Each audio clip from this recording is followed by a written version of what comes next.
you know what the most powerful decision you'll ever make is? Walking away, silently. No warning, no dramatic exit. Just you choosing peace over chaos. It's not easy. In fact, it might be the hardest thing you'll ever do, to detach from people, habits, and thoughts that once felt like home, but now feel like prisons. You don't announce it, you don't explain it, you just stop showing up where your soul no longer feels safe. And yet, that quiet exit, it's louder than any argument. It's the moment your energy stops begging to be understood and starts choosing to be protected. The Stoics understood this deeply. Why do we keep feeding those thoughts with noise, drama, and emotional clutter? Why do we stay in places that drain us just because we're afraid to leave without saying a word? Let me be honest with you. Real strength isn't in confrontation. It's in control. It's in learning to let go of what weakens you without asking for permission. This video is going to walk you through 15 things you must silently remove from your life. No anger, no chaos, just clarity. If that resonates with you, if you're tired of being who the world expects you to be and you're ready to grow into the person you were meant to become, then please subscribe. Because this might be the first step in your quiet revolution. Let's grow, silently but powerfully. 1. The mask you wear for approval. You don't have to pretend anymore. You really don't. That quiet performance you put on just to be accepted, the nods you give when you disagree, the fake smiles you wear when you're hurt, the silence you keep when you want to speak, it's exhausting. There comes a point where wearing the mask becomes heavier than just facing whatever reaction your real self might get. Maybe it started in school. Maybe it came from family or a relationship, or some moment you didn't even notice. But slowly, piece by piece, you built a version of yourself designed to be safe, to be liked, to be acceptable, and now that version of you is so rehearsed, even you forget it's not real. The truth is, being liked for a mask means nothing. It means they don't actually like you. They like the character you play. That's why it never feels fulfilling, even when you get the approval. Even when you're surrounded by people, you still feel alone. Because deep down, no one really knows you. And how could they? You've kept yourself hidden under layers of what people wanted to see. You keep adjusting your tone, your style, your pace, trying to match what others expect, hoping that if you just keep everyone happy, they'll stay. But what if the price for that approval is your own peace? It's not selfish to be yourself. It's not wrong to have opinions, to walk away, to say no, or to outgrow people who only knew the older version of you. If being real makes someone uncomfortable, that's their discomfort to carry, not yours. You weren't born to perform. You were born to live, to grow, to breathe fully in your own skin without apology. Yes, letting go of the mask will mean losing some people, but you're not really losing them. You're losing the illusion that they were meant for you, because anyone who only wants the version of you that pleases them was never interested in you in the first place. You can feel it when it's time to be real. Your body starts rejecting the act. You feel drained after every interaction that demands the fake smile. You feel hollow after agreeing with something that felt wrong. That's your inner compass screaming for freedom. The Stoics believed in alignment between thought, word, and action. When you say what you mean, when you act from truth, your soul breathes easier. Epictetus said, "If you wish to improve, be content to be thought foolish and stupid." Because sometimes the path to becoming your truest self starts with being misunderstood. And maybe that's the price of honesty, being misread. But it's worth it. Because what's the alternative? Living a life that isn't yours, chasing approval that never fills you, pretending forever. You weren't put here to be a watered-down version of yourself for someone else's comfort. You were put here to walk your own path, even if it's unfamiliar to others. And the strange thing is, when you start living as your real self, you don't just feel free. You actually start attracting people who see you, support you, and love you for exactly who you are, not who you pretend to be. It's a strange kind of peace. The peace that comes from no longer trying to manage everyone's perception. You stop replaying conversations in your head. You stop wondering what they think. You stop editing yourself. And in that space, something quiet but powerful begins to grow.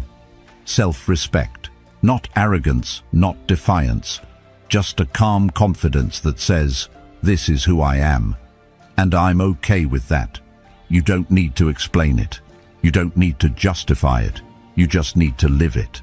Letting go of the mask doesn't mean becoming harsh or cold. It means becoming whole. It means finally allowing the parts of you that have been buried, your voice, your ideas, your real laughter, your boundaries, to rise again. You'll feel awkward at first. You might even feel guilty. That's normal. You've been trained for years to believe that pleasing others is the same as being kind.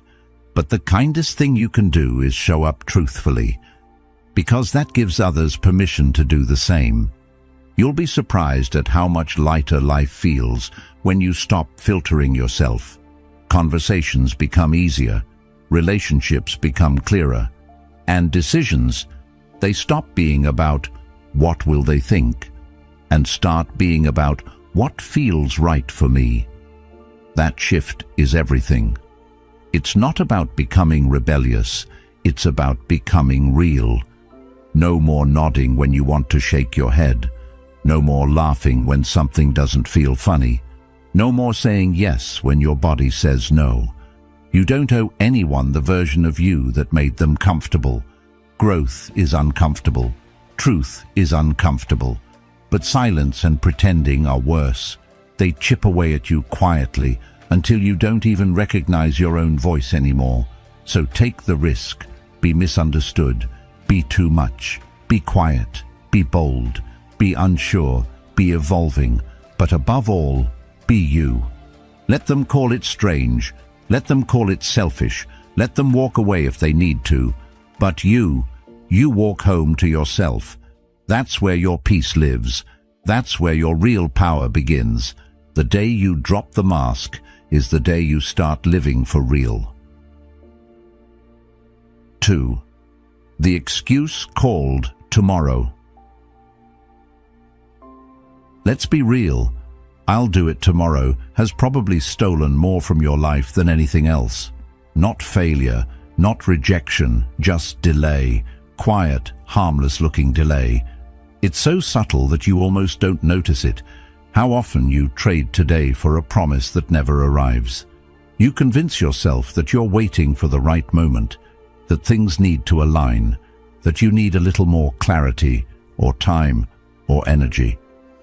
But days turn into weeks, and weeks into years, and the dreams you swore you'd chase get buried under calendars filled with excuses.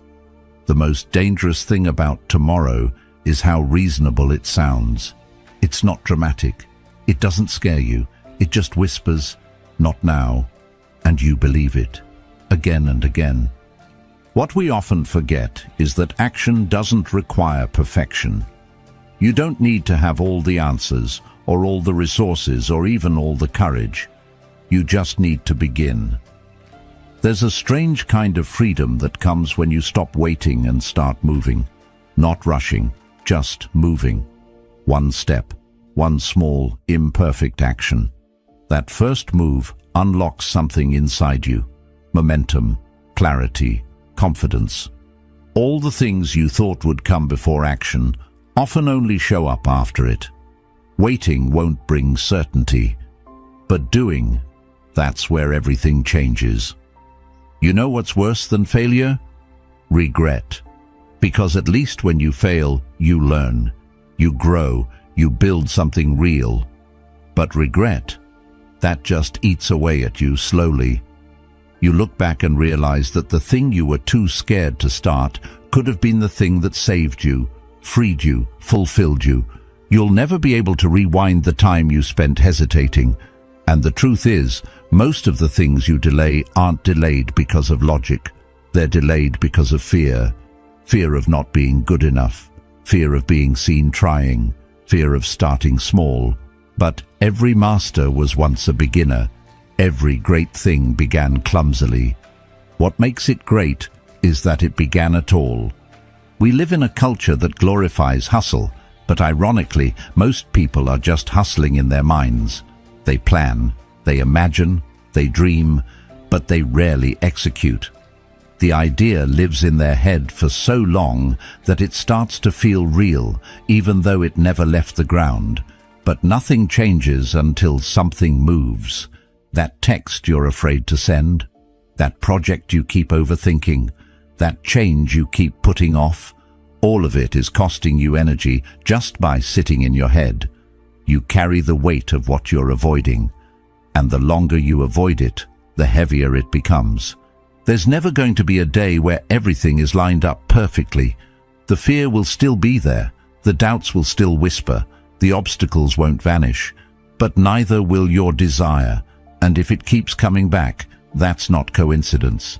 That's your deeper self trying to break through the fog of excuses. You don't need a loud breakthrough. Sometimes the most powerful shift comes from a quiet decision. The decision to start, even if it's small. Even if it's awkward. Even if no one notices but you. Seneca once said, "While we are postponing, life speeds by." That line doesn't hit until you look back and realize how many moments you've let slip, how many passions you buried under distractions, how many conversations you avoided because you were scared of what they might change, how many goals you gave up on before you even tried. Time doesn't wait for clarity. It keeps moving, and you either move with it or watch it pass by. Start where you are. Use what you have. Don't underestimate the power of small actions. 5 push-ups today is better than fantasizing about a perfect workout routine next month. Writing 1 paragraph now is better than obsessing over the perfect novel outline forever. Calling someone you love, even if you don't have the right words, is better than rehearsing a perfect conversation that never happens. Action creates progress. Progress builds belief. And belief transforms everything. When you start doing the things you've been putting off, something strange happens. You stop being afraid of effort. You stop resenting discipline. You start respecting yourself. That self-respect is priceless. It's not about crossing everything off a list. It's about becoming the kind of person who follows through, who keeps promises to themselves, who no longer lets fear dress up as logic. You can still be thoughtful. You can still reflect. But reflection without movement turns into rumination. And overthinking is just fear disguised as preparation. At some point, you have to stop reading about the life you want and start living it. One bold, messy, beautiful step at a time. You might trip, you might fall, but even if you do, you'll be further ahead than the version of you that stayed frozen, waiting for perfect conditions. Your life won't change in a single day, but it can begin to shift today. That's what matters, that you stop giving your power away to a day that doesn't exist, that you realize someday isn't on the calendar. Only today is. And you, not tomorrow, not next year, not when everything is ideal. You are enough to begin right now. 3. That looping tape of the past. It's strange how the past can feel more alive than the present. A conversation that ended years ago still echoes in your mind. A mistake you made once still stings like it just happened. A look, a word, a moment, all still playing on loop over and over again. Some of those memories aren't even that significant when seen from a distance, but they carry emotional weight that never got released. They linger, not because they're powerful, but because they were never truly processed. And so, they become part of your inner dialogue, not in the background, front and center, always reminding you of what went wrong, of what hurt, of what broke. You might think that remembering is necessary, that it protects you from being hurt again. But there's a difference between remembering and reliving. One teaches you, the other traps you, and far too many people confuse self-awareness with self-punishment. You don't need to keep replaying the hardest chapters of your life just to stay grounded. You're not required to keep those wounds open as proof of survival. What happened, happened. You survived, and survival is enough. You don't have to live inside the same story forever. There's a part of you, maybe small, maybe buried, that knows this. That part of you wants peace. It doesn't want to forget what happened, but it doesn't want to be defined by it either. And that's the key. You are not what happened to you. You are not your trauma. You are not the pain. You are the one who went through it, the one who endured, the one who kept going, even if it was messy, even if it was quiet, even if no one noticed. That's who you are. Not the victim of the story, but the one still here, still breathing, still capable of rewriting the next page. And yes, it's hard. Letting go of the past feels like betrayal sometimes. You might think that if you release the pain, you're letting the people who hurt you off the hook. Or maybe you're afraid that if you move on, the hurt will come back. But forgiveness, real forgiveness, isn't about them. It's about you. It's not about justifying what happened. It's about finally putting the weight down. Because the more you carry, the less you can move forward. The more space the past takes up, the less room there is for the present to grow. Carl Jung once said, "I am not what happened to me. I am what I choose to become." And that's the essence of healing. You can't change what happened. You can't go back and make different choices. You can't edit the script. But you can decide what you'll do with the pain. Will it become a cage or a compass? Will it hold you in place or point you towards something better? The most painful thing isn't always the event itself. It's the way we carry it afterward. We replay the memory. We analyze every detail.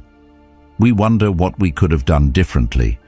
And in doing that, we keep the wound fresh. The mind keeps touching it, poking at it, never letting it scab over. Healing doesn't mean the past disappears. It means you stop letting it dominate your present. You stop waking up every day with your heart already heavy from yesterday. And here's what people don't often admit. Sometimes we hold on to pain because it's familiar. It becomes part of our identity. We get used to being the one who was hurt, who was abandoned, who made the mistake. And without realizing it, we build our self-image around it. So the idea of letting go isn't just about peace. It feels like losing a part of ourselves. But that version of you, the one who went through all of that, they're tired. They've done enough. They don't need to keep reliving it for you to remember your strength. They deserve rest. You don't owe your past anything. You've paid your dues. You've done the reflection. You've carried the lessons. Now it's time to carry only that. The lesson, not the burden. The wisdom, not the wound. The insight, not the pain. You are allowed to change your story. You are allowed to heal without seeking permission. You are allowed to be more than your worst moment. When you catch yourself going back, when the thoughts pull you into old guilt, old anger, old sadness, pause, breathe, acknowledge the feeling, and then gently remind yourself, that was then. This is now. It's not denial. It's a choice to not let something that already happened hurt you again today. The mind can be a relentless narrator. It loves to replay the parts it didn't understand, the parts that scared it, the parts that made no sense. But you are the one listening. And the moment you stop identifying with every thought, you begin to take your power back. You begin to choose new thoughts, thoughts that bring calm instead of chaos, thoughts that support you instead of sabotage you. There's no deadline for healing, but there is a cost for postponing it. Every day spent living in the shadow of what was is a day you don't fully step into what could be, and you deserve more than that. You deserve to wake up without that constant loop in your head. You deserve mornings that aren't heavy with old grief. You deserve to smile and not feel guilty for it. You deserve to move on, even if the world doesn't applaud it or understand it. You can honor your past without being chained to it. You can respect what shaped you without letting it define you. You can be grateful for the strength you gained without keeping the pain that built it. Letting go doesn't mean forgetting.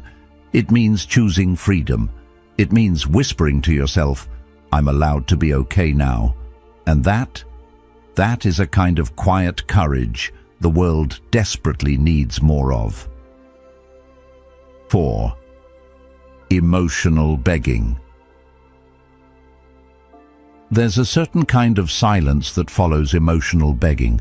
It's not the kind of silence you choose, but the kind you're left with after you've poured yourself out trying to be enough for someone who was never going to meet you halfway.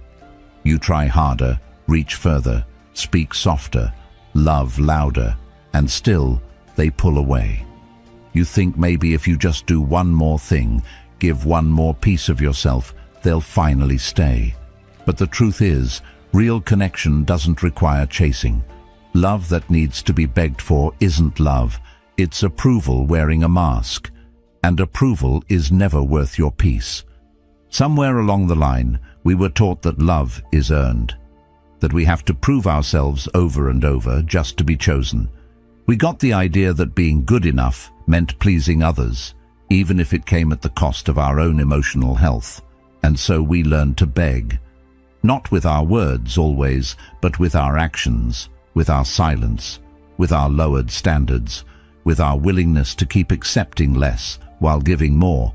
We beg by shrinking ourselves to avoid conflict, by staying quiet when our heart wants to scream, by smiling when we're breaking inside, hoping they'll finally see how much we're worth. But love isn't a transaction. It's not a prize you earn by sacrificing your self-respect. It's not something you qualify for by jumping through someone else's emotional hoops. If someone makes you feel like you have to work for their attention, their affection, their time, they're not offering love. They're offering a test. And you weren't made to live in a constant exam of your worth. You were made to be met, fully, freely, with respect. There's a kind of love that doesn't ask you to beg, that sees your silence and listens, that notices when your energy changes, not because you make a scene, but because it genuinely cares. That love doesn't punish you with distance. It doesn't make you guess where you stand. It doesn't manipulate you into thinking your value depends on how much pain you're willing to tolerate. But to find that kind of love, you have to first believe you deserve it. You have to stop accepting crumbs and calling it a meal. It hurts to walk away, especially when your heart is still involved. But it hurts more to stay in a place where you constantly have to prove that you matter. There's a slow kind of erosion that happens when you keep chasing people who only respond when you pull away. Your confidence starts to crack, your self-image gets blurry, and you begin to confuse instability with passion, manipulation with intensity, and inconsistency with love. That's how deep the rewiring goes when you live in a space of emotional scarcity. Carl Jung once said, "The most terrifying thing is to accept oneself completely. Because when you accept yourself fully, you stop needing others to do it for you. You stop begging. You stop pleading for a seat at tables where you're only invited to be useful, not valued." And yes, it's terrifying at first, because it means letting go of relationships that once felt like home. It means facing the emptiness you used to fill with distraction. It means standing in your own truth, even if it shakes. But what comes next is peace. A kind of inner peace that doesn't need to be validated. A love for yourself that doesn't rely on someone else's approval. You begin to move differently. You stop trying to convince people of your worth. You stop explaining yourself. You stop performing. You just are. And those who are meant for you will see you without needing the show. Sometimes the strongest thing you can do is stop talking, stop fixing, stop chasing. Let the silence speak for you. Let your absence explain what your presence once tolerated, not as a game, not as punishment, but as a boundary, a final act of self-respect. Because you were never supposed to feel like love is survival. You were never supposed to confuse anxiety with intimacy.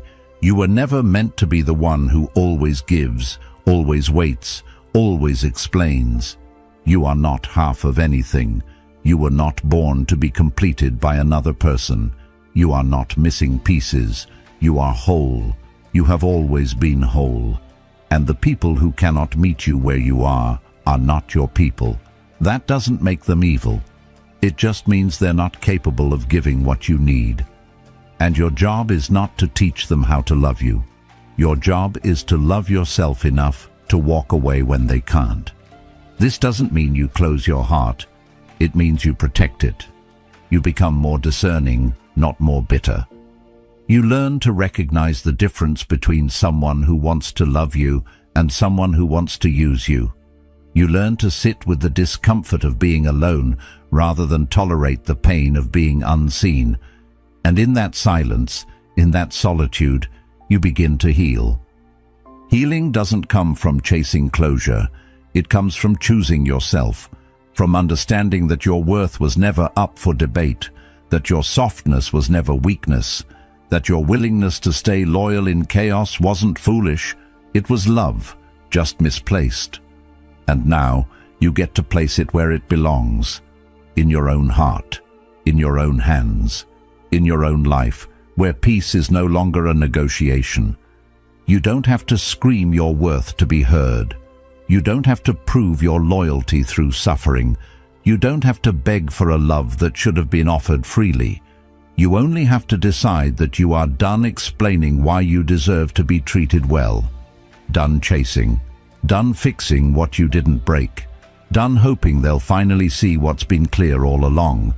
When love is real, it arrives without pressure, without doubt, without performance. So let them go. Let the silence fall. Let the peace come in like a quiet wave, washing over every part of you that used to fight for scraps. This isn't giving up. This is rising up. This is remembering who you were before you convinced yourself you had to be earned. This is the end of emotional begging and the beginning of something so much better. 5. Your imaginary catastrophes. You're not a fortune teller, and yet you live as if you are, forecasting disaster after disaster, writing mental scripts for conversations that haven't happened, rehearsing pain that may never come. Every time you imagine the worst, your body tightens, your breath shortens, and your peace drains out of you like a slow leak. You try to control the future by preparing for it in your mind, but all that's really happening is that you're suffering twice. Once for something that hasn't happened, and once again for letting the fear of it shape your present. There's something exhausting about constantly preparing for impact, like walking through life in a flinch, always bracing for the next bad thing. It becomes a habit. You start believing that worrying keeps you safe, that if you think about every possible outcome, you'll be ready. But worry doesn't prepare you. It paralyzes you. It robs you of the only time you ever truly have, now. And the truth is, most of what you fear never becomes real. Most of the imagined conversations don't happen. Most of the failures you dread never show up. And even when they do, they never play out the way you pictured. Because reality is rarely as cruel as fear makes it out to be. We often talk about fear like it's logical, like it's helpful. But fear doesn't show up with facts. It shows up with noise. It hijacks your attention and points it at things that are out of your hands. And once you're hooked, your imagination takes over. Suddenly you're predicting the end of relationships, the collapse of plans, the judgment of others, all based on shadows. But shadows aren't proof. They're just absence of light, and you have more light than you think. It's not your job to predict the future. It's your job to be present in what's real, to face what is, not what might be. And yes, it's uncomfortable. The unknown always is. But discomfort isn't danger. That's the mistake your mind keeps making. Just because something is unfamiliar doesn't mean it's unsafe. Just because you don't know how something will turn out doesn't mean it will go badly. In fact, the best things in your life probably began without certainty. You moved anyway. You chose anyway. You trusted anyway. Fear has a clever way of disguising itself as logic. It tells you that you're being cautious, responsible, realistic. But most of the time, you're just running mental simulations of failure and calling it preparation. You end up rehearsing heartbreak before love even has a chance. You imagine being judged before you've spoken. You fear losing something before you've even had the courage to fully hold it. That's not safety. That's self-sabotage wearing a mask. Marcus Aurelius wrote, "Today I escaped anxiety." Or no, I discarded it, because it was within me, in my own perceptions, not outside. This wasn't just philosophy, it was survival. The understanding that your mind can either be your sanctuary or your prison. And every time you choose to believe your anxious thoughts without questioning them, you reinforce the bars around you. But what if you chose to challenge those thoughts instead? What if you let them pass without grabbing onto them? What if you stopped trusting every fear that walked through the door of your mind? Anxiety thrives on what-ifs, but peace lives in what is. What is real right now? What do you actually know to be true in this moment? That's where your attention belongs. Because your nervous system doesn't know the difference between imagined danger and real danger. So every time you dive into worry, your body responds like it's under threat. Your stress rises, your patience shrinks, your clarity disappears. And yet, nothing has happened. Not really. You've just been at war with your own thoughts. The most frustrating part is that most of us know this. We know worry doesn't help. We know overthinking is draining. But the habit is so strong, it feels automatic. That's where awareness steps in. Not judgment, just awareness. You notice the fear rise. You feel the spiral begin. And instead of following it down, you pause. You breathe. You ground yourself in what's actually in front of you. And slowly, you teach your nervous system a new language. One where safety isn't built on control, but on trust. Trust in your ability to respond, no matter what happens. Trust that you are more resilient than you think. That even if something goes wrong, you'll adapt, you'll learn, you'll grow. Because you've done it before. Every difficult thing you've faced, you got through it. Maybe not perfectly, maybe not without scars, but you're still here. And that means your fear is not the full story. You're not fragile. You're just tired. Tired of holding the weight of every possible outcome. Tired of playing chess with imaginary problems. Tired of believing that everything depends on your vigilance. Let that go. You don't have to see every twist and turn ahead of time. You just have to be present for the step in front of you. And then the next. And then the next. Life doesn't require prediction. It requires participation. So take a breath, drop your shoulders. You don't need to solve tomorrow today. You don't need to protect yourself from a future that doesn't exist yet. All you need is the courage to show up for what's real. And what's real is this: you are safe in this moment. You are breathing, you are aware, you are capable. And when fear comes knocking again, because it will, you'll know it for what it is. Noise, not prophecy, just noise. Let it pass. Because the more you stay in the now, the quieter that noise becomes. And in that quiet, something beautiful begins to grow. A trust in yourself that no catastrophe, real or imagined, can take away. 6. Silent grudges that corrode you. Holding on to resentment feels like control, like if you just stay mad enough, guarded enough, cold enough, you won't be hurt again. You think that staying angry keeps you strong, that it creates distance between you and the people who did you wrong. But in truth, the only thing it builds is a prison, and you're the one locked inside. The grudge doesn't protect you, it poisons you, quietly, slowly, until your peace is so clouded you can't even remember what it felt like to be light. It doesn't always show up loudly either. Sometimes it's not the blow-up argument or the dramatic falling out that leaves the deepest scar. Sometimes it's the quiet hurt you never spoke about, the betrayal you never admitted stung, the apology you never got but kept waiting for. Those are the ones that linger, the ones that turn into invisible walls inside your heart. You go about your day like everything's fine, but deep down, you're still holding on to something, a name, a moment, a memory that tightens every time it surfaces, and you tell yourself it's not a big deal, that you've moved on. But if it still hurts when you remember it, it's not gone, it's buried. Forgiveness gets misunderstood. People think it's about excusing the behavior, letting someone off the hook, acting like it never happened. But forgiveness isn't about them, it's about you.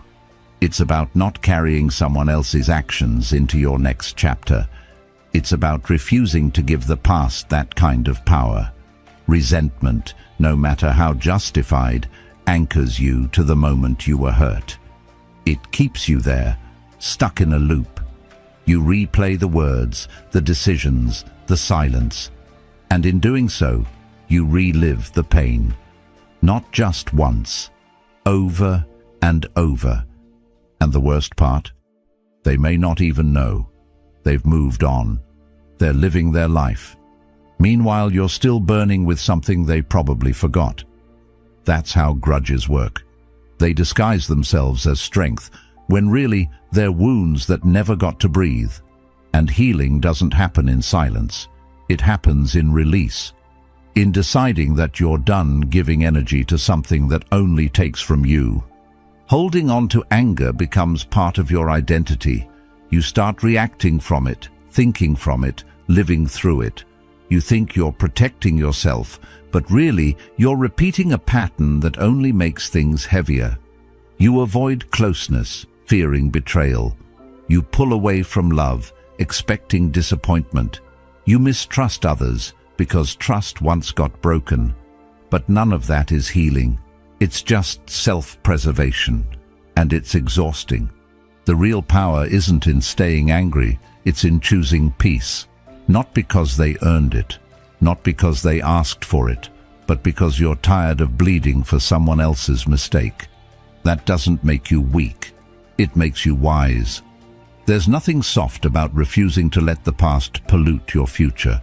It takes real strength to unclench your fists and walk away without revenge.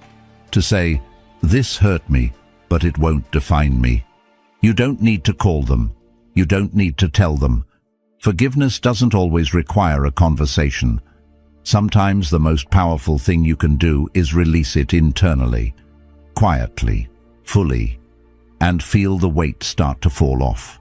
The bitterness leaves your chest. The tension leaves your jaw. The story stops replaying every time you're alone. That's when you know you've let go, when their name doesn't trigger your entire nervous system anymore. And what's waiting on the other side of that release is more than just peace, it's freedom. You get to move forward without dragging the past behind you. You get to show up in relationships without old wounds clouding your view. You get to breathe, fully, finally. Not everything that hurt you has to stay part of you. You're allowed to heal. You're allowed to put it down, even if they never said sorry, even if they never acknowledged what they did. Your healing doesn't need their permission. You can let go without pretending it didn't happen. You can forgive without inviting them back into your life. Boundaries still matter, lessons still matter. But the anger, the resentment, the heaviness, that's yours to release. And when you do, you make space. Space for joy, for love, for clarity. Because when your heart isn't full of old pain, it can finally open to something better. Letting go isn't a one-time act. It's a decision you might have to make over and over, especially on the hard days. But each time you choose peace over bitterness, you take your power back. Each time you choose not to react from the old story, you become more of who you're meant to be. And that version of you, the one who's not owned by anger, is the one who can finally rest. So if you're still carrying something, ask yourself, what would it feel like to be free from this? What would your life look like if you weren't weighed down by something that's already over? And then ask yourself the real question. Do they deserve that space in your mind? Or do you deserve that space for yourself? Not everything needs closure. Sometimes you are the closure. Sometimes your decision to be done, without drama, without revenge, without explaining yourself, is enough. You're not giving them a pass. You're giving yourself peace. And that's worth more than any grudge you could ever hold. 7. The fake finish line, called happiness. We've been told a lie so many times we stopped questioning it. The lie that happiness lives somewhere out there, in the next job, the next relationship, the next version of yourself. That once you finally make 6 figures, or move to a new city, or find that one person who just gets you, you'll arrive. You'll be whole. You'll be happy. So you chase, you grind, you scroll, you compare. You build this finish line in your mind, believing that once you cross it, everything will click into place. But what nobody says out loud is this: that finish line keeps moving. Every time you get close, it shifts. And no matter how fast you run, it never really feels like enough. It starts early. You think happiness is in getting good grades. Then it's graduating. Then it's landing the job. Then it's getting promoted. Then it's finding someone. Then it's settling down. Then it's starting over. The line is always just a little further away, and it's exhausting. You wake up with a life that looks fine on the outside, but inside you're still waiting, still hoping, still thinking, maybe after this I'll finally feel okay. But happiness was never meant to be a finish line. It was always supposed to be the way you walk, not where you're headed. You can have the money, the love, the success, and still feel empty. Because if the voice in your head is critical, if your nervous system is always on edge, if your self-worth depends on external achievements, nothing out there will ever be enough. You'll keep chasing newer, better, more, not because you're greedy, but because you've been trained to measure your worth by how far ahead you can get. You don't even realize it's happening. It's built into the culture. The ads, the algorithms, the timelines, all pushing you to chase an image of life instead of actually living it. Carl Jung once said, "The privilege of a lifetime is to become who you truly are, not to impress, not to accumulate, but to become." That's where real peace is found, not in arriving at some perfect version of your life, but in being present for the one you already have. Because here's the truth most people miss. Happiness doesn't announce itself with fireworks. It's not loud, it's not dramatic, it's subtle. It shows up in small moments. The way sunlight hits your face in the morning, the quiet after a long day, the warmth of a conversation that doesn't feel forced. But if your mind is always on the next thing, you'll miss it. You'll miss everything. Perfection is seductive. It gives you something to aim for. It feels productive.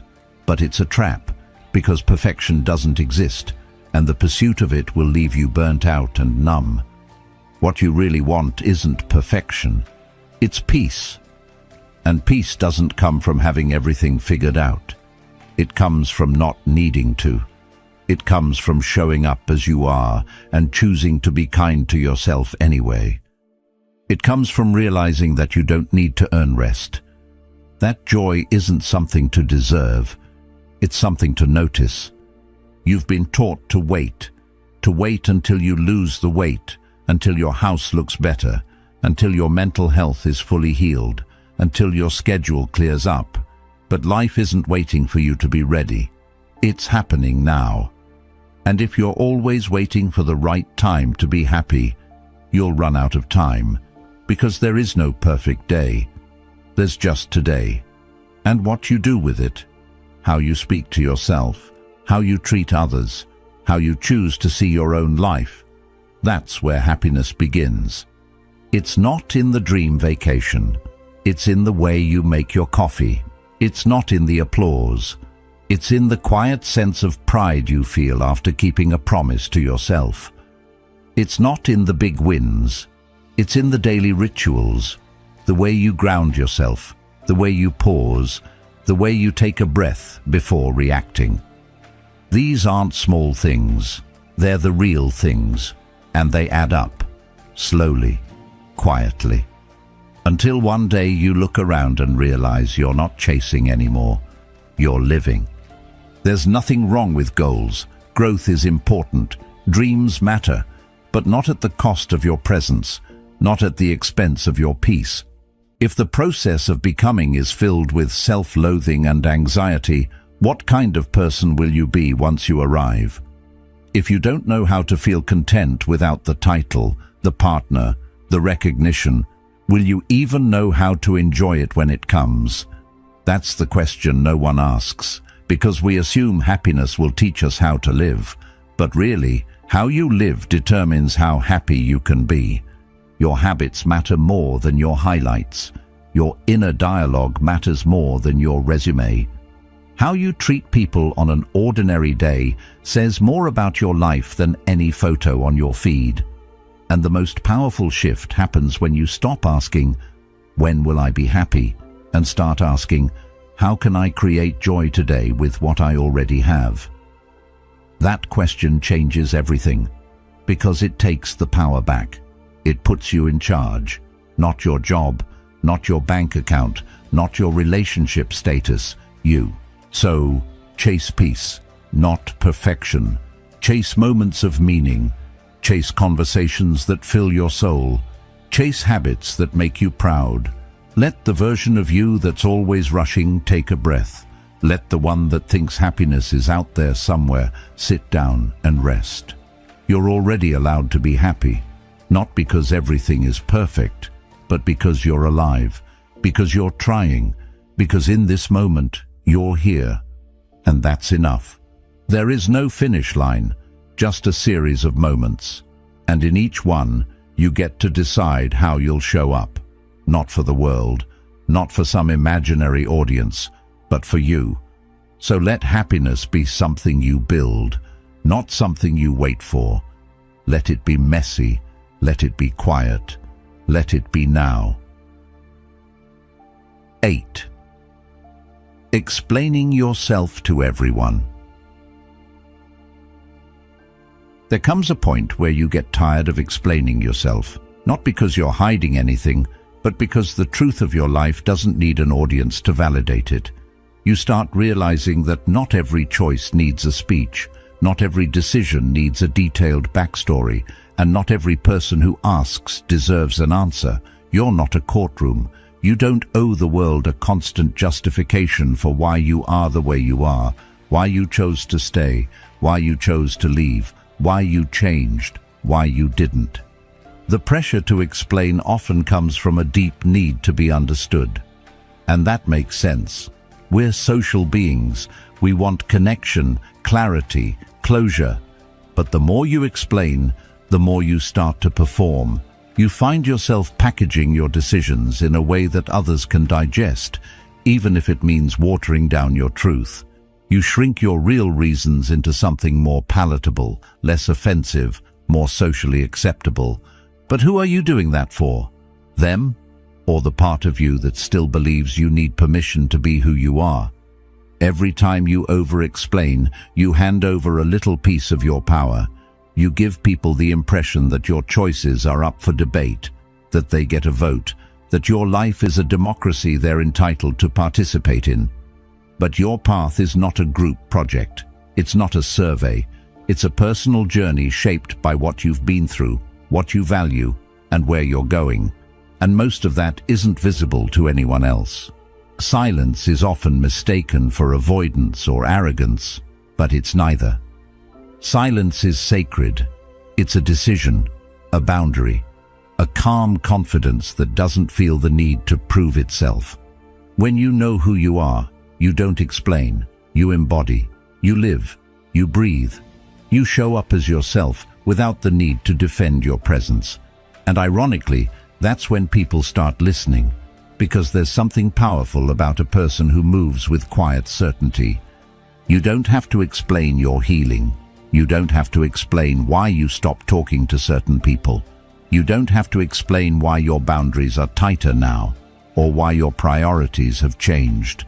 Growth can be quiet. It doesn't need a press release.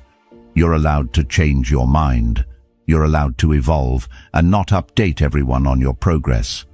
Sometimes, the most transformative moments of your life won't come with explanation, just action. There's a strange freedom that comes when you stop seeking approval. You begin to make choices for alignment, not applause.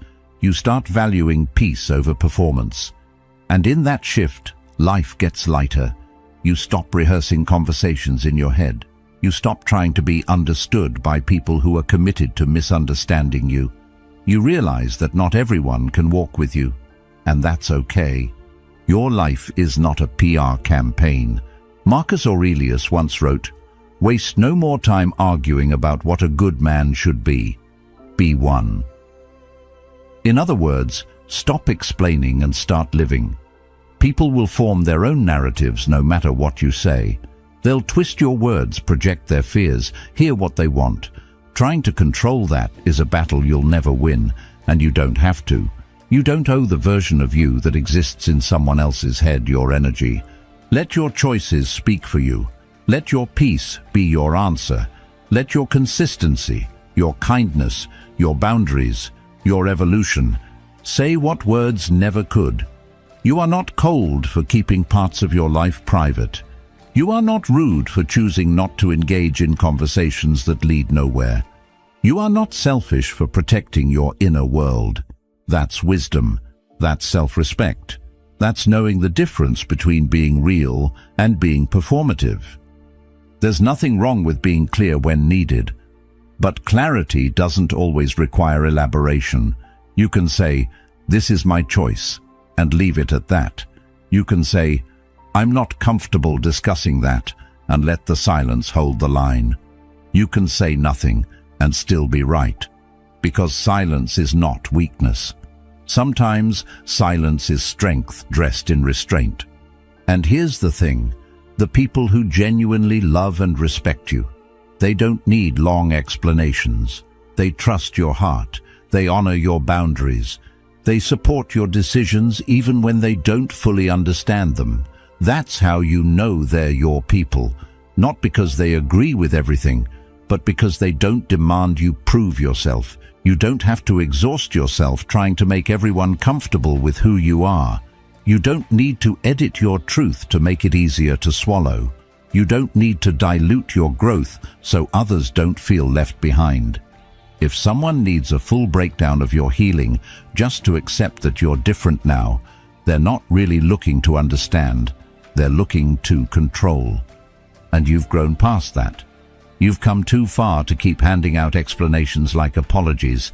This is your life, your healing, your rhythm, your truth, and it's not up for review.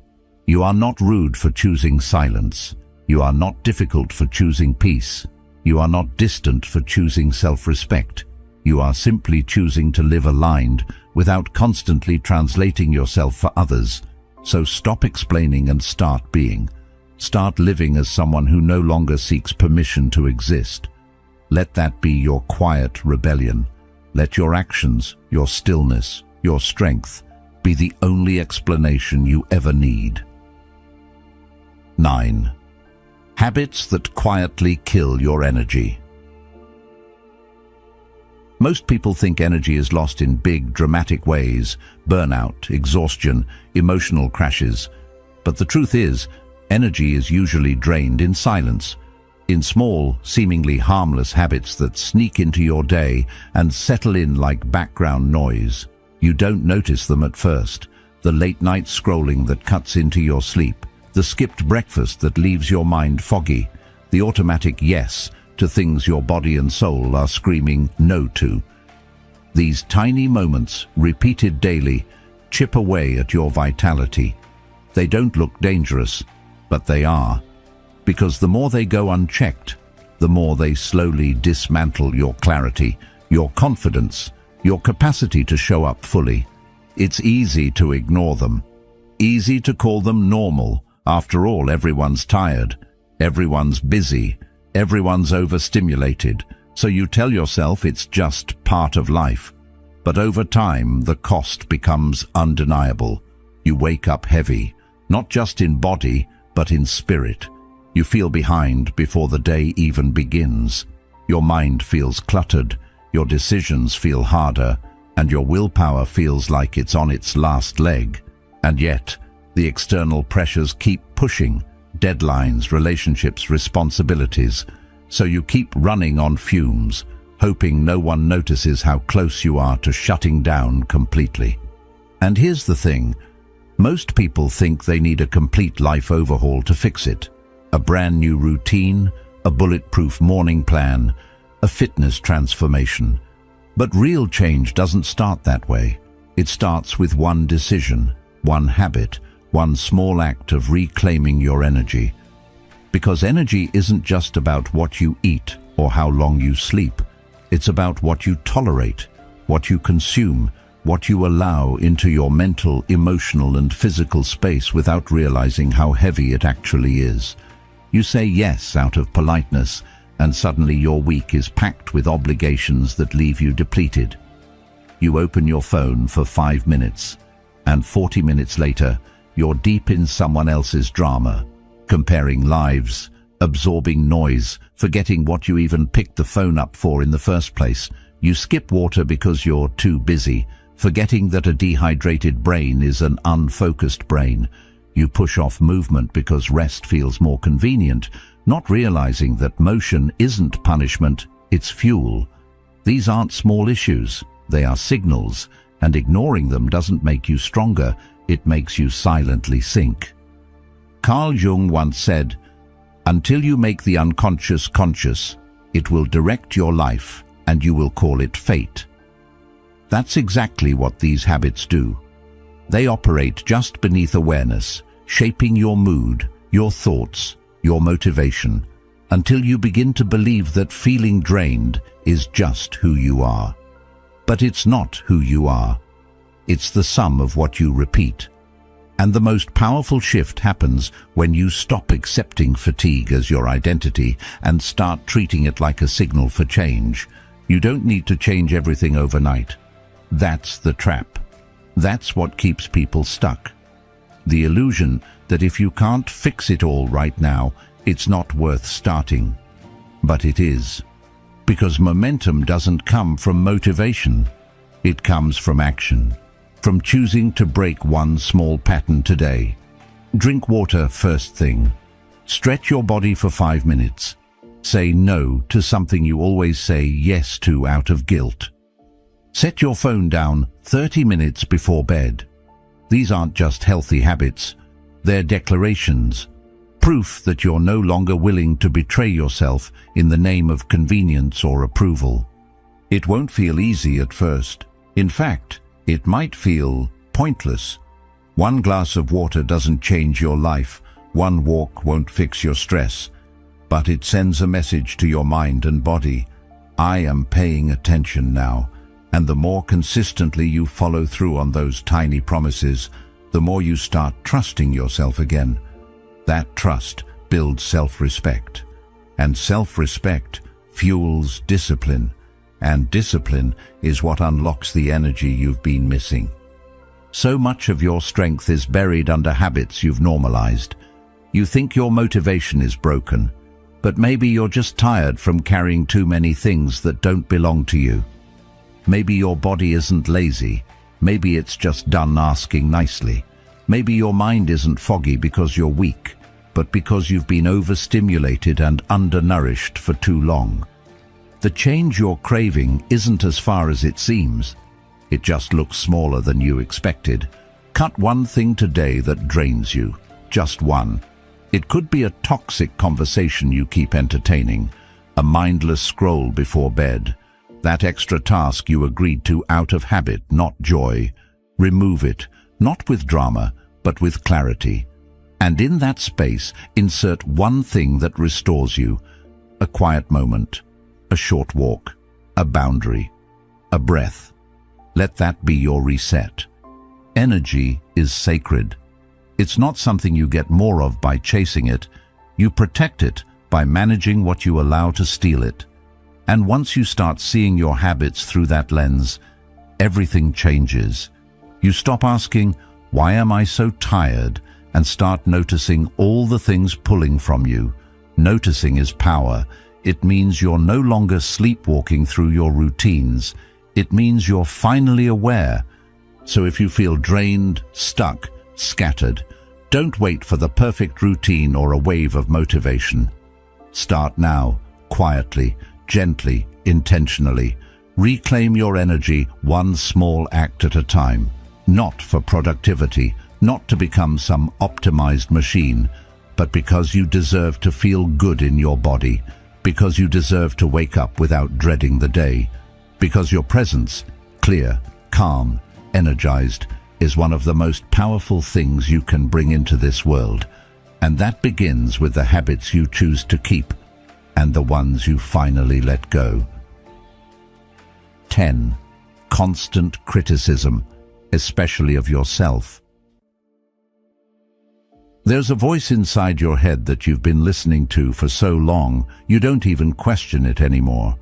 It tells you that you're not doing enough, that you're always behind, that you should be further along by now, that everyone else seems to have it together, so why don't you?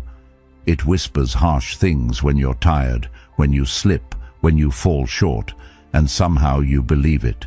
You don't stop to ask where that voice came from, or why it sounds so much like a bully dressed as a coach.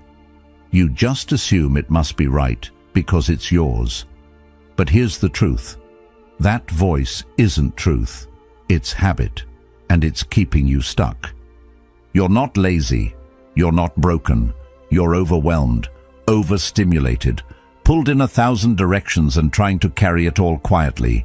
You wake up with a weight in your chest and still manage to get out of bed. Still manage to show up. Still manage to keep going, even when your inner dialogue is tearing you apart.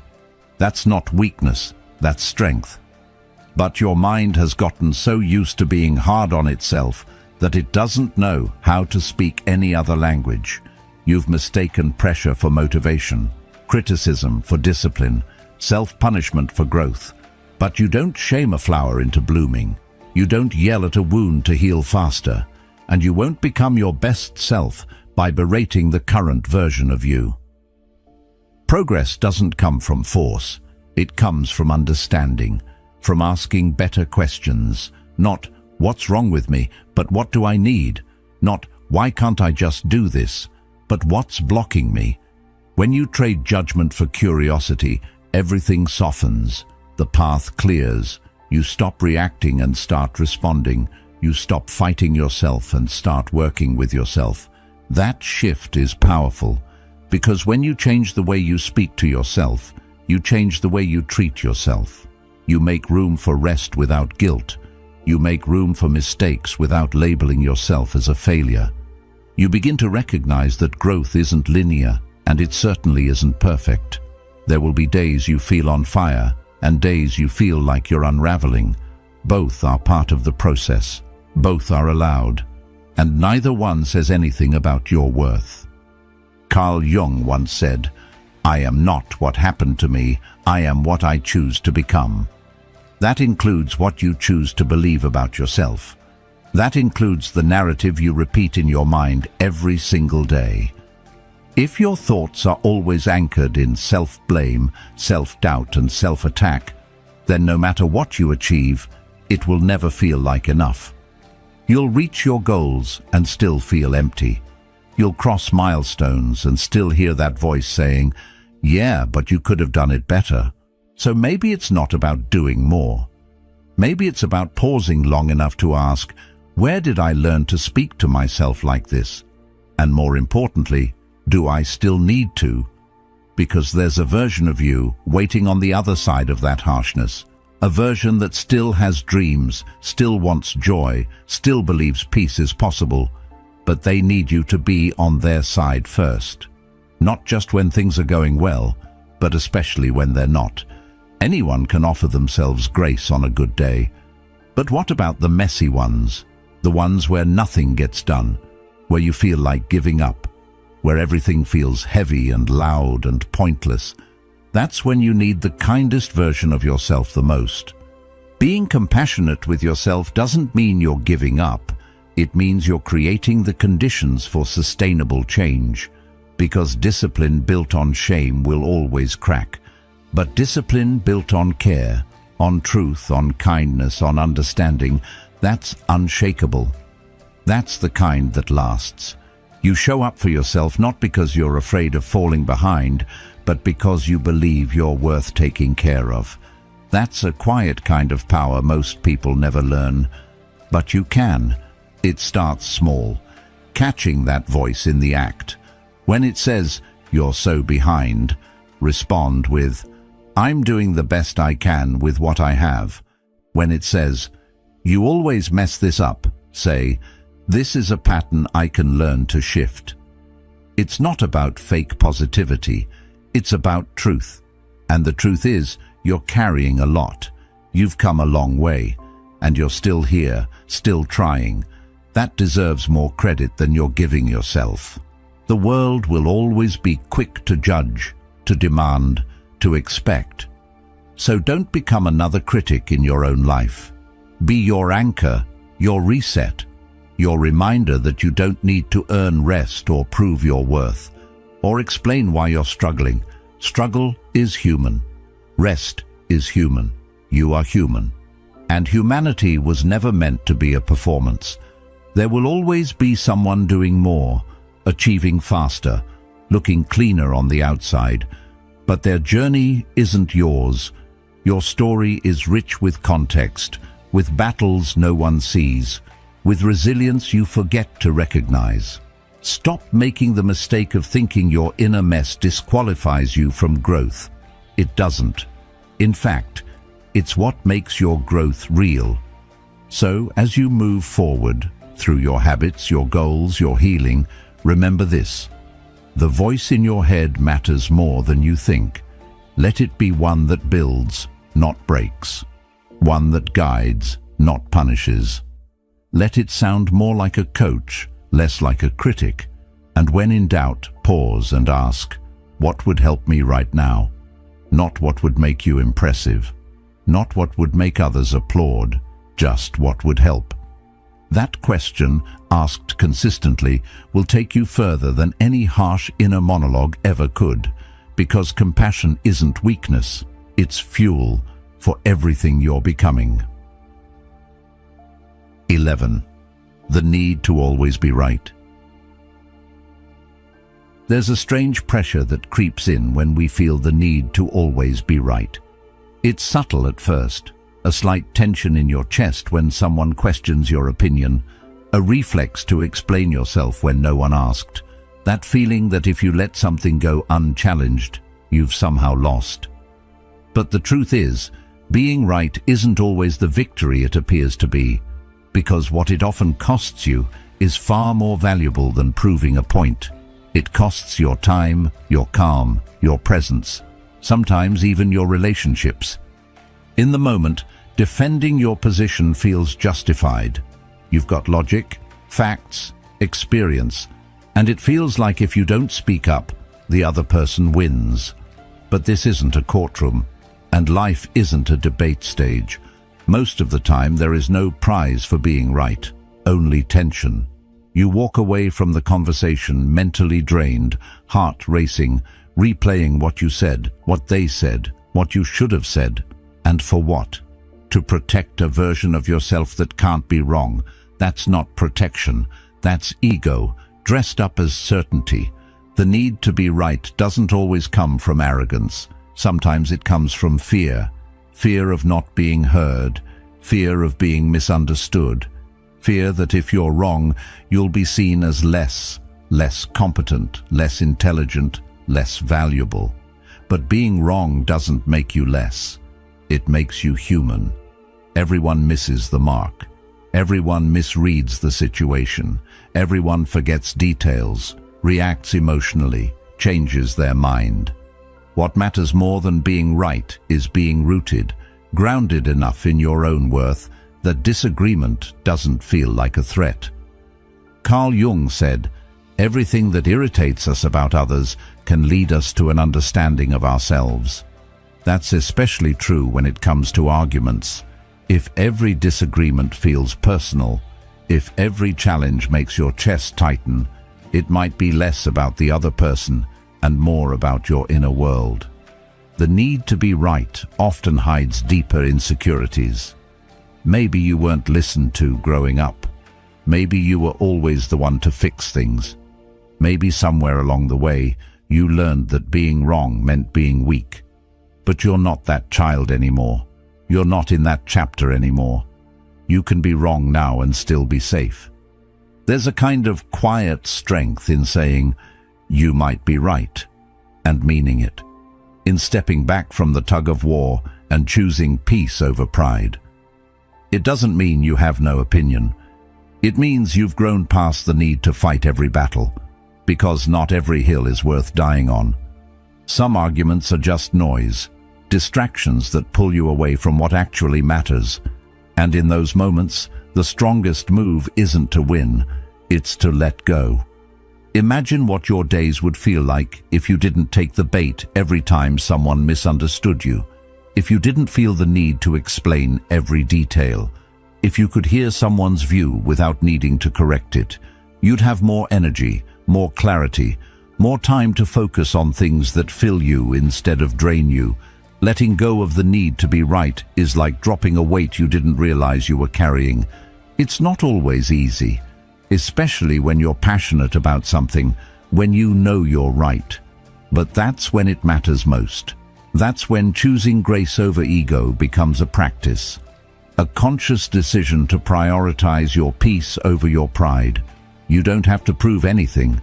You don't have to convince anyone. Your value doesn't increase when you win an argument, and it doesn't decrease when you walk away from one. There's a difference between standing for truth and chasing validation. The first is rooted in confidence. The second is rooted in insecurity. When you know who you are, you don't argue to be seen. You speak to be clear, and if that clarity isn't received, you move on. You don't cling. You don't spiral. You don't waste hours trying to fix what doesn't want to be understood. You keep your energy. You protect your focus. And in doing that, you build something stronger than the illusion of control. You build inner peace. You realize that your opinion doesn't need an audience to be valid, that your perspective doesn't lose value when someone else disagrees, that the goal isn't to be right. The goal is to be free. Free from overthinking, free from over-explaining, free from the emotional tug-of-war that keeps you tethered to people's approval. It's not about being passive. It's about being wise, about knowing when to engage and when to let it pass, about choosing your peace over your pride, about saying less and meaning more. Because the loudest voice in the room isn't always the one that's right. Sometimes it's just the one that hasn't learned to listen yet. You can still hold your values, still express your thoughts, still stand up for yourself, but you don't need to do it with clenched fists and tight jaws. You can do it with calm, with clarity, with quiet confidence that doesn't need to shout to be heard. And when someone tries to pull you into a power struggle, you simply don't go. Because you know what's at stake, your energy, your balance, your time, and those things are worth more than any temporary win. So let them think what they want. Let them believe they're right. Let the conversation end without the last word. You don't lose anything by walking away with your peace intact. If anything, you gain something far greater: freedom. And with that freedom comes the space to grow, to listen, to reflect, to choose your battles wisely and your silence intentionally. Because when you stop needing to be right, you start being real. And being real, grounded, present, self-aware, that's where your power lives. 12. Comparing yourself to everyone online.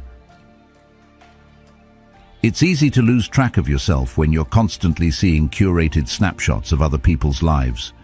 You open your phone and in seconds you're flooded with images of perfect bodies, perfect homes, perfect relationships, perfect careers.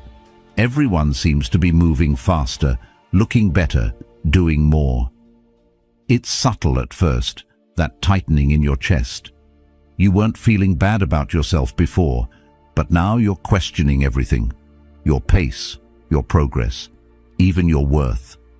Not because anything changed, but because your mind was hijacked by comparison.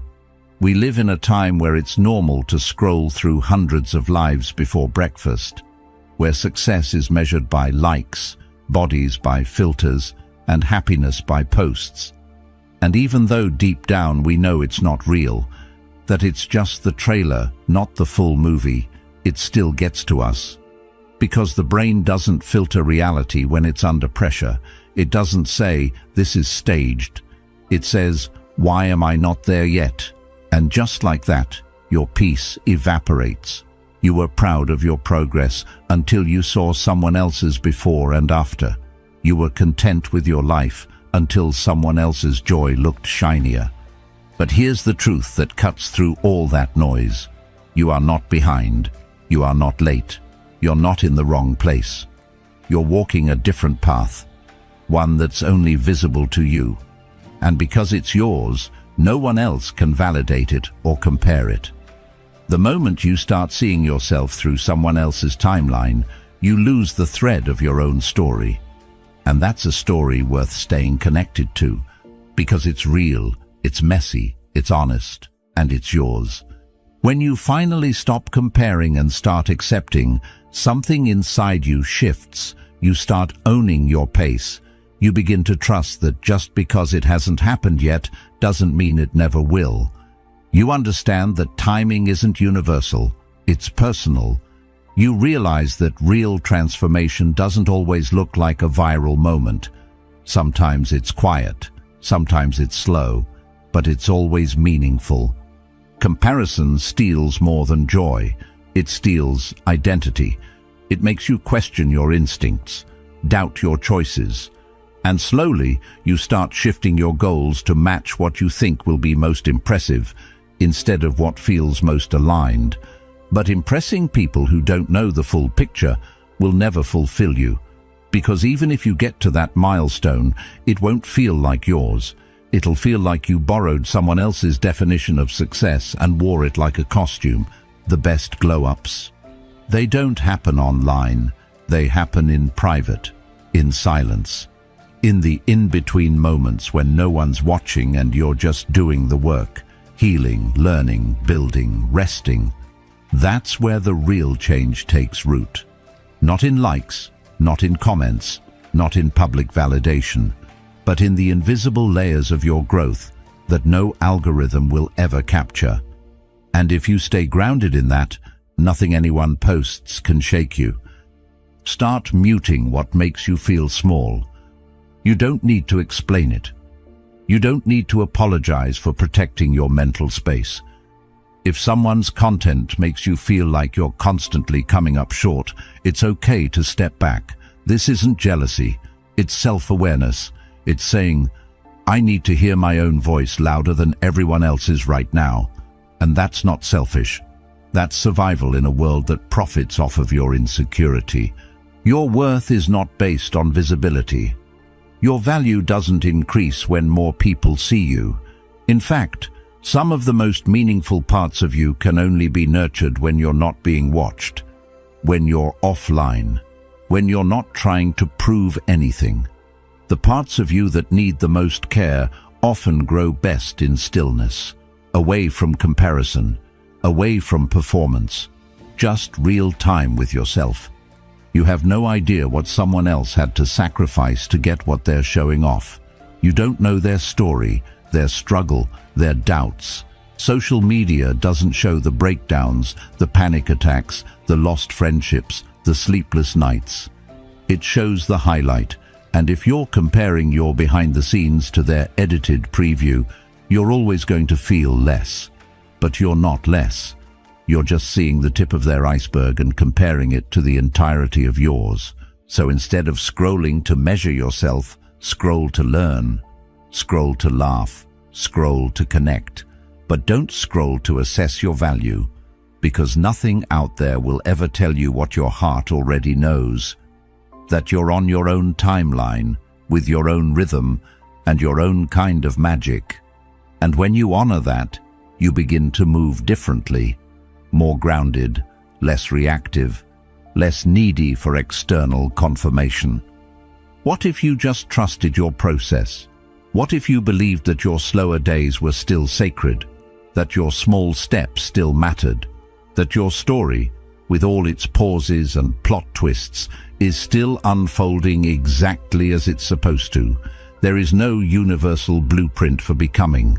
The pressure to keep up only exists if you keep looking sideways.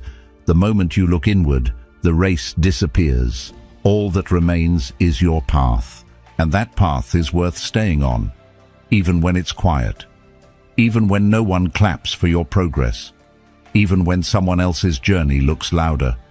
Because your journey, it's real, it's raw, and it's leading somewhere beautiful. Keep going, not to catch up, but because you finally realize you were never behind to begin with. 13. Overcommitment and people-pleasing. There's a version of you that learned to say yes before even thinking. Not because you always wanted to, but because somewhere along the line, you started believing that your value came from being needed. That if you could keep everyone happy, no one would leave. That if you just stayed available, agreeable, accommodating, you'd avoid conflict, disappointment, and rejection. So you kept saying yes.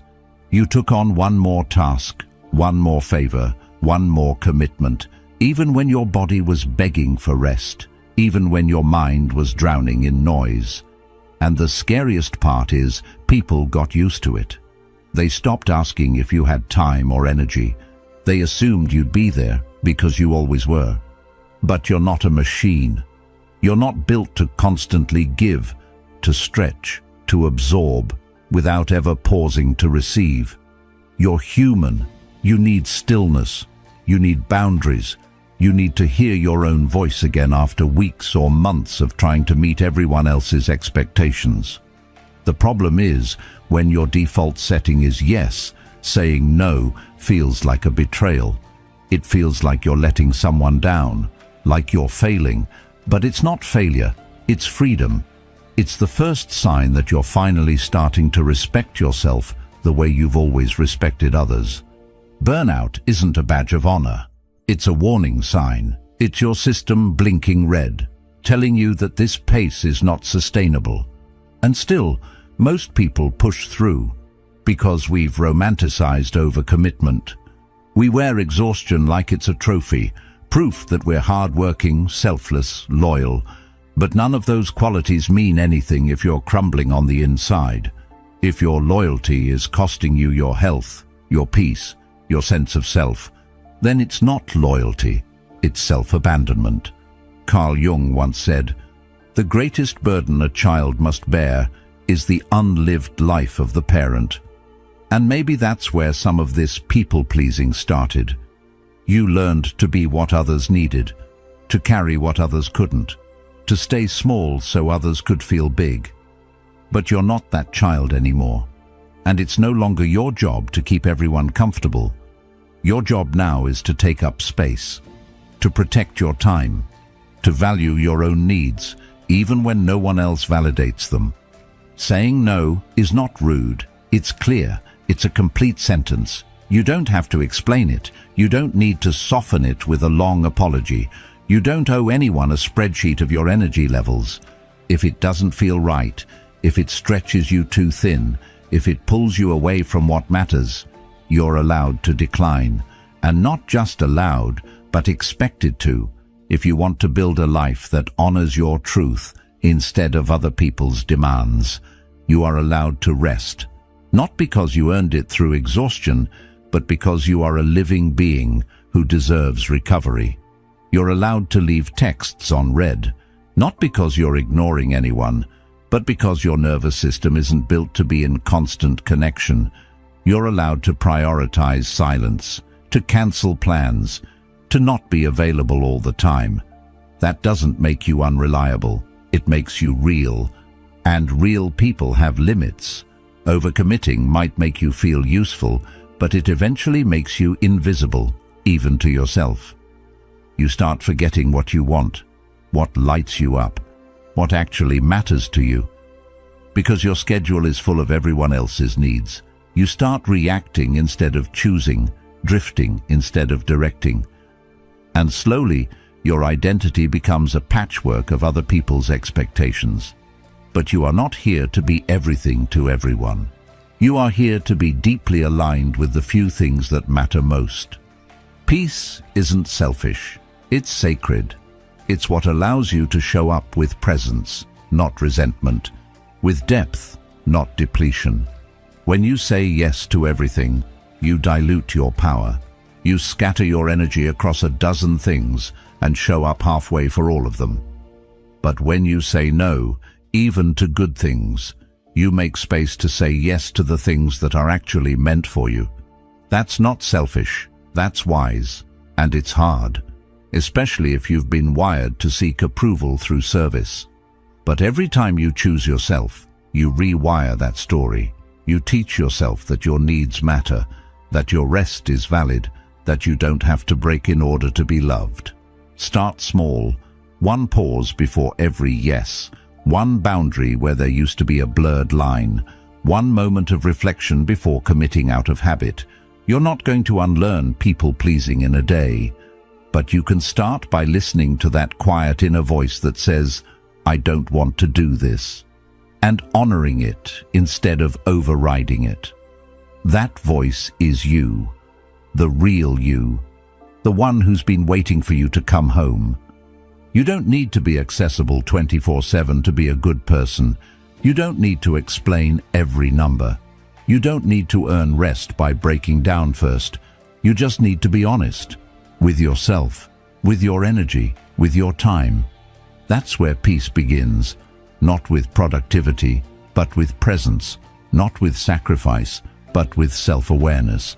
And when you start living from that place, everything changes, not overnight, but slowly, steadily, in the way you breathe easier, sleep better, speak clearer, stand taller. Let go of the version of you that believed being loved meant being useful. Let go of the story that your worth comes from being everything to everyone. It never did.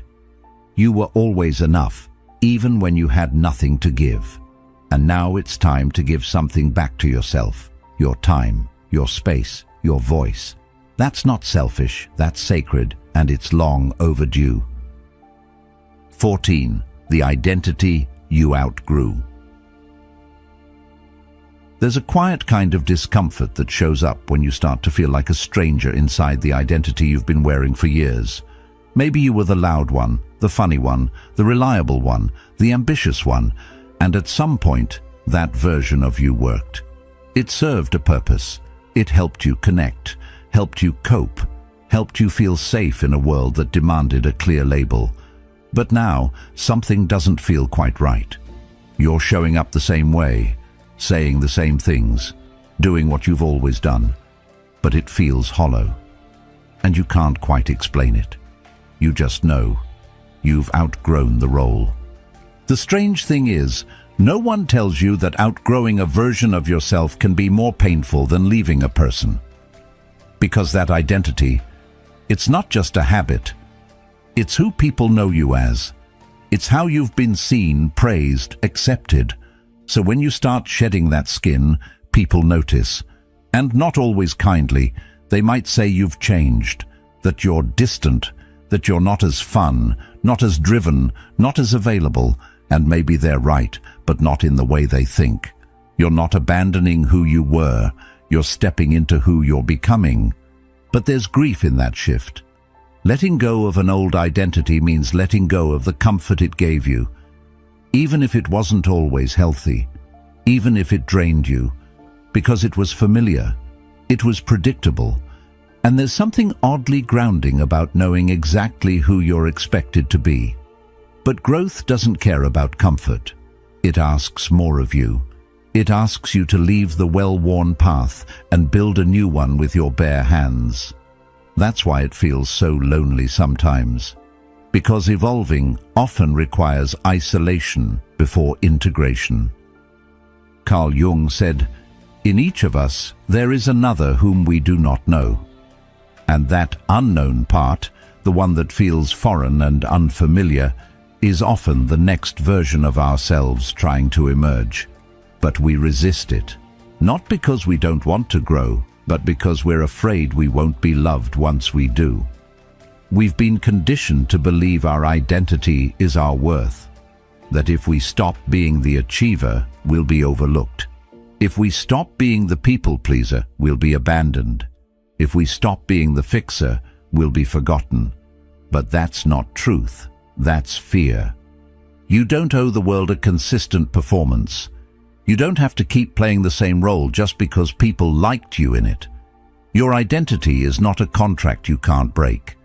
You're allowed to change, to soften, to slow down, to speak up, to disappear for a while and come back different.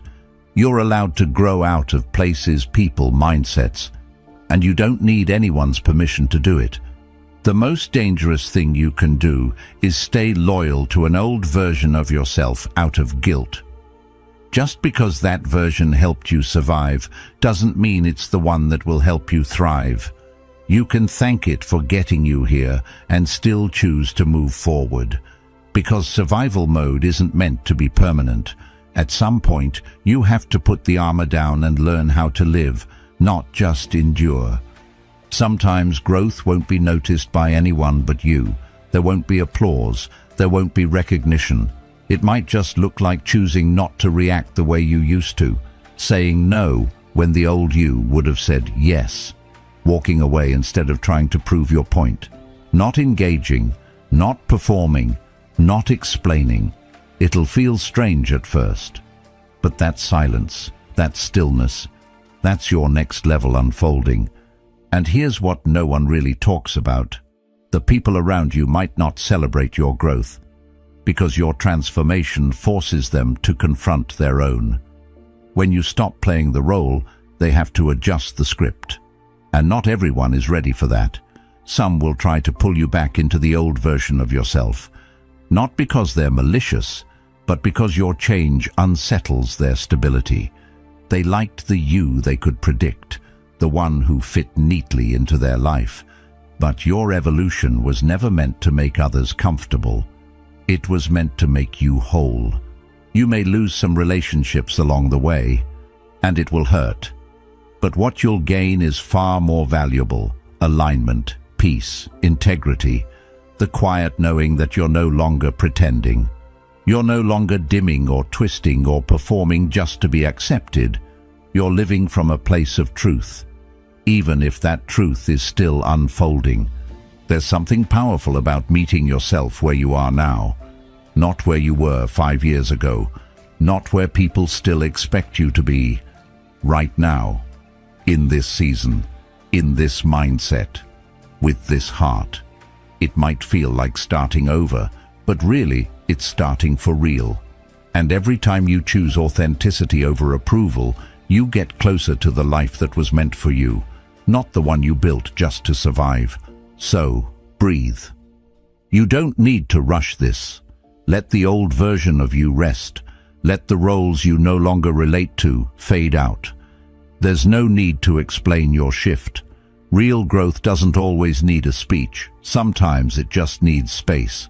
And you, more than anyone, deserve to take up that space fully, unapologetically, and without guilt. You're not lost. You're just no longer limited. Let that be your new beginning. 15. The fear of starting over. Starting over doesn't mean you failed. It means you were brave enough to admit something wasn't right, that something needed to change, and that takes more courage than anyone ever gives credit for.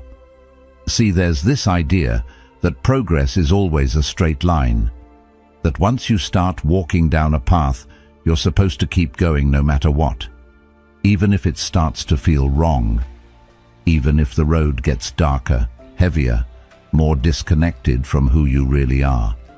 People will tell you, stick with it, be consistent, don't quit. But what they don't tell you is that sometimes continuing is the real trap, and starting over is the way out. We associate beginnings with loss, with wasted time, with shame. We look at the years we spent in the wrong job, the wrong relationship, the wrong version of ourselves, and we tell ourselves it was all for nothing. But what if it wasn't? What if every misstep was preparing you to start again more wisely, more consciously, more aligned? You're not going back to square one. You're returning to yourself, but this time with experience. The fear of starting over is really the fear of the unknown, of letting go of what's familiar, even if it's painful. We tell ourselves, I've come this far, I can't just walk away. But here's the truth. If where you've come to doesn't feel right, why keep going? Who are you proving anything to? It's not weakness to pivot, it's wisdom. It means you're finally listening to yourself, not your ego, not other people's expectations, but the quiet truth that's been whispering, this isn't it. Seneca once said, every new beginning comes from some other beginning's end. And that's the part most people struggle with, the ending, the letting go. Because even if it's hurting you, there's comfort in the known. You knew who you were in that place, that job, that role. Starting over means stepping into something unformed, unpredictable. It means becoming a beginner again. And for most of us, that's terrifying. But it's also where freedom lives, because when you no longer need to carry the weight of who you were, you become free to explore who you can be. It's important to understand that starting over isn't always dramatic. Sometimes it's subtle. It's waking up one morning and deciding not to tolerate disrespect anymore. It's turning down a job offer that looks good on paper but feels wrong in your gut. It's letting go of a friendship that drains more than it gives. It's not always quitting your job or moving to a new city, though it can be. Sometimes it's simply allowing yourself to dream again after you stopped believing you were allowed to. But we delay these resets because we convince ourselves we're too far in, too old, too late, too tied up in our past choices. That kind of thinking chains you to a future you don't even want, and it steals the only thing that really matters, your peace. If the life you're living is costing you your peace, then it's too expensive. And no amount of sunk time, no amount of should've or what if can justify staying stuck when your soul is asking to move. You don't need permission to change direction. You don't need a dramatic breakdown or a rock-bottom moment to justify a reset. You can simply decide, today, that the version of you who got here isn't the one who's going to take you forward. And that's not betrayal. That's evolution. That's growth. Starting over is less about changing everything and more about changing the intention behind everything. You may still live in the same city, still have the same job, but your mindset, your boundaries, your purpose, those things can shift. And when they do, they change everything around them. Because when you show up different, the world meets you differently. Opportunities you couldn't see before start to appear. People who align with your values begin to show up. The things you used to chase start to lose their grip. You move with clarity instead of confusion. And yes, the beginning may feel lonely. You may not have the same circle cheering you on. You may not have a roadmap. You might stumble. You'll doubt. You'll want to go back. But keep going, because every person you admire, every story that moved you, started with someone deciding they couldn't keep living the same day over and over. They chose the discomfort of beginning over the numbness of staying. That's what made the difference. The hardest part is often the first step. That moment when you pack up the version of yourself you've outgrown and step into the unknown. But once you do, something incredible happens. You begin to feel light again. Not because the path is easy, but because it's yours. And that kind of ownership, that kind of alignment, creates momentum. Slowly, quietly, the fog lifts. And you start to see who you're becoming. Not someone brand new, but someone more honest, more whole. So don't fear the reset. Don't let the voice in your head tell you it's too late, or too risky, or too selfish. Listen instead to the part of you that's tired of pretending, that's exhausted from performing, that's quietly craving a new chapter. Let that voice lead, because it knows the way. You are not meant to shrink yourself to fit into a life that no longer fits.